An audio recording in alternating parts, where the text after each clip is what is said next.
It began with a whisper in the rain. A solitary carriage pulled up to 221B Baker Street on a storm-choked morning in November. The woman who stepped out wore all black, but not in mourning, in armor. Veil drawn, gloves spotless, spine straight. She walked like someone who had rehearsed grief but never performed it. Inside, Sherlock Holmes was already reading her before she spoke. "Your husband died under unnatural circumstances," he said without greeting. "And you're here not because of sorrow, but fear." She froze, not at his correctness, but at how swiftly he'd peeled back her composure. "I am Eleanor Gresham. My husband, Lord Arthur Gresham, was found dead in his study 3 days ago. The police have ruled it a heart attack, but he never had heart problems." Watson offered her a seat. Holmes did not. "I believe," she said, "he was murdered, but the reason is buried with him, and someone is trying to keep it that way." Holmes's eyes flicked to the envelope in her gloved hands. Cream paper, sealed in red wax. He gestured. She handed it over. Inside, a single sheet. He knew. And now he's silent. Keep it that way, or join him. Holmes stood by the fireplace, fingertips pressed together. "The Greshams. Old money, but newer secrets." Eleanor flinched slightly. "We had enemies." "No," Holmes said. "You had secrets. Someone else had enemies." Watson leaned in. "You believe she's in danger?" "I believe," Holmes said, "that Lord Gresham was silenced, and someone now wants to silence the truth." That night, Holmes and Watson made their way to Gresham Manor. The study where Lord Gresham had died was untouched. A glass of brandy still sat on the desk. No sign of struggle, no forced entry, and yet Holmes found a sliver of wax lodged inside the keyhole. "He sealed it from the inside," Holmes murmured, and expected someone to come for him. Behind a false panel in the bookshelf, he uncovered a locked box. Inside, a ledger, dozens of coded entries, and one word scrawled. Across the inside lid in red ink, "Widow." The storm hadn't let up when Holmes and Watson returned to Baker Street. Rain tapped the window like a persistent visitor that wouldn't leave until invited in. Holmes placed the coded ledger from Gresham Manor under a magnifying glass. His brow furrowed. "These aren't accounts," he muttered. "They're meetings. Dates, names, code names." He ran a finger across an entry dated 2 weeks before Lord Gresham's death. It read, "ED, widow's mark, confirmed." Watson glanced over his shoulder. "ED? Eleanor?" Holmes didn't answer immediately. He was staring at another line, scrawled in different handwriting, slanted, sharp, fresh ink. "The serpent knows who lit the fire. The widow must forget, or burn with it." Holmes closed the ledger gently. "This isn't just murder, it's blackmail, and the fire might be real." Meanwhile, across London, a man in a gray coat with a cigarette clamped between yellowed teeth stood on the rooftops near Whitechapel. He watched Eleanor Gresham's carriage through binoculars. "She talked to him," he whispered. "Idiot woman." He flicked, open a match. In his hand was a second envelope, identical to the one she gave Holmes. But this one bore a different message. "If Holmes finds the truth, burn it. Burn everything." He dropped the match onto a pile of papers at his feet, and fire consumed them without a sound. Back at Baker Street, that night, Eleanor returned to Baker Street alone, soaked, trembling. "They followed me," she said. "A man in gray." He didn't speak, just stared, then vanished. Holmes took her coat, carefully, eyes sharp. "You said earlier your husband had enemies, but this isn't about who hated him. It's about what he was about to expose." Eleanor's eyes filled with tears, not of grief, but of realization. "He told me 3 nights before he died that he'd found something. Something that would destroy everything. He was scared. And he was right to be, Holmes said. He turned to Watson. Prepare for travel. We're going back to Gresham Manor. There's something we missed, and if we don't find it before they do... He looked at Eleanor. You'll be next. Gresham Manor looked different by night, less like a noble estate and more like a mausoleum. The fog clung to its windows like a warning. Somewhere beneath those floorboards, Holmes was certain the truth was still breathing.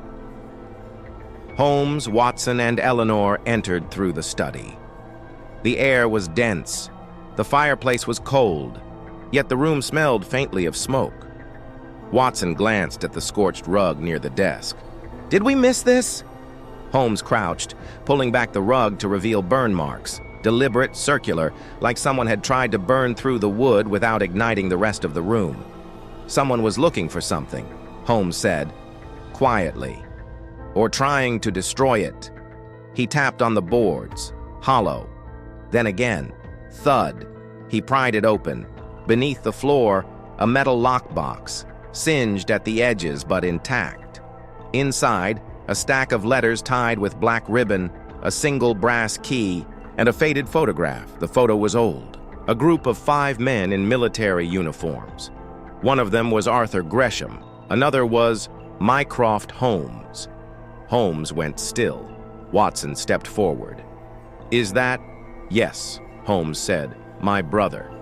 And if he's involved, this goes deeper than politics or inheritance. This is state secrets. Back in London, the man in gray leaned against a lamppost, whistling a tune from a forgotten war. A boy approached and handed him a note. He read it slowly. They have the letters. Proceed. He nodded once, then disappeared into the fog. At 221B Baker Street, Mycroft Holmes arrived unannounced. You opened it, he said without preamble. Of course you did. Sherlock placed the photograph on the table. You were there. So was Lord Gresham. Mycroft's eyes darkened. It was supposed to die with us. Apparently someone disagreed, Sherlock replied. Someone killing to keep the past buried. But your silence won't help the widow or the next victim. Mycroft looked at Eleanor and sighed. The letters in that box, he said, were part of a post-war operation, codenamed Widow's Mark. It was supposed to expose corruption among Britain's elite, but it became inconvenient. Sherlock leaned forward. So you silenced it. And now someone is silencing the silencers. The streets of London had never felt colder. Sherlock Holmes, Dr. Watson, and Eleanor Gresham stood beneath a flickering gas lamp, the mist swirling like ghostly fingers around them. The revelation of Mycroft's involvement had shifted the stakes higher than ever. This was no ordinary murder. It was a battle for secrets that could topple empires. Holmes's gaze hardened. The man in gray, the one Eleanor saw, is no mere thug. He's a professional, sent to erase anyone who gets too close. Watson tightened his grip on his coat collar. Then why hasn't he struck yet? Because he's waiting for the 5th victim, Holmes said grimly. Eleanor's eyes widened. The 5th victim? Holmes nodded. Lord Gresham was the first. Since then, 3 others have died under suspicious circumstances, all connected to Widow's Mark. The 5th victim is the final piece, the one who knows the full truth. And you think that's me? Eleanor whispered. Holmes placed a reassuring hand on her shoulder. No, it's someone else, someone hidden in plain sight. Suddenly, a shadow detached itself from the fog. A tall figure in the signature gray coat and fedora. The man's face was obscured, but his eyes gleamed with cold calculation. Looking for me, Mr. Holmes? He sneered. Holmes stepped forward, unflinching. This ends tonight. A dangerous game. The man in gray produced a small device, a flickering screen displaying coded messages.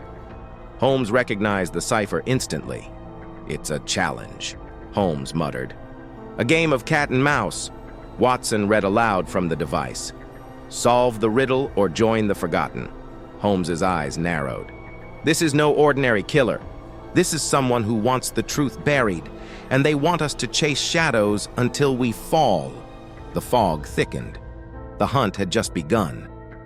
The flickering screen glowed ominously in the darkened room of 221B Baker Street. Holmes studied the cipher, his mind racing through possibilities. The message was clear but cryptic. "In the serpent's coil lies the key, where the past and future meet. Seek the place where shadows dwell, to break the silence's deadly spell." Holmes paced slowly, eyes never leaving the glowing words. "The serpent," he mused aloud, "is the symbol on the wax seal Eleanor brought. Ouroboros, the serpent, eating its own tail. An ancient symbol of eternity. But here, a clue pointing to something hidden." Watson leaned closer. "But where do shadows dwell?" Holmes's eyes flicked to the window where the London fog curled like smoke. "Every city has its shadows, Watson, but the best hiding place is often the one in plain sight." A hidden trail, Holmes and Watson returned to Gresham Manor under cover of night. The manor was silent except for the occasional creak, as if the house itself held its breath. Holmes directed Watson to inspect the library while he examined the cellar. Downstairs, Holmes's lamp illuminated an old stone wall. Running his fingers along it, he found a faint outline, an ancient door cleverly concealed. Using the brass key from the locked box, Holmes unlocked the door. It creaked open to reveal a narrow passage, thick with dust and shadows. Inside lay shelves filled with documents, maps, and journals, evidence of Widow's Mark, the secret operation Mycroft had mentioned. One leather-bound journal caught Holmes's attention. Inside was a detailed account of a covert meeting between Lord Gresham and high-ranking officials discussing a conspiracy that threatened the crown. The threat unveiled. Suddenly, a noise echoed from the passage's far end. Holmes held up a finger. Footsteps. The man in gray appeared at the entrance, gun drawn. "This ends now, Holmes," he hissed. Holmes's gaze remained steady. The truth cannot be silenced. The narrow passage was suffocating. Stone walls. Closing in, shadows dancing in the flickering lamplight. Holmes faced the man in gray, gun steady in his hand. "Enough of your games," the man snarled. "This secret was never meant to see daylight." Holmes's voice was calm but resolute. "Secrets built on lies will always find the light. The truth you bury only grows stronger." Eleanor and Watson stood behind Holmes, their breaths shallow, but ready. Suddenly the man lunged, firing a shot that ricocheted off the stone. Holmes dove to the side, pulling a hidden knife from his coat. A deadly dance ensued. Holmes's agility and intellect against the man's brute force and desperation. But then Holmes feinted, and with precise skill, disarmed him, sending the EI. Gun clattering to the floor. Breathing heavily, Holmes looked into the man's eyes. "Who sent you?" he demanded. The man spat blood. "You don't understand. This goes higher than you think. My orders are to protect the crown at all costs." Holmes shook his head.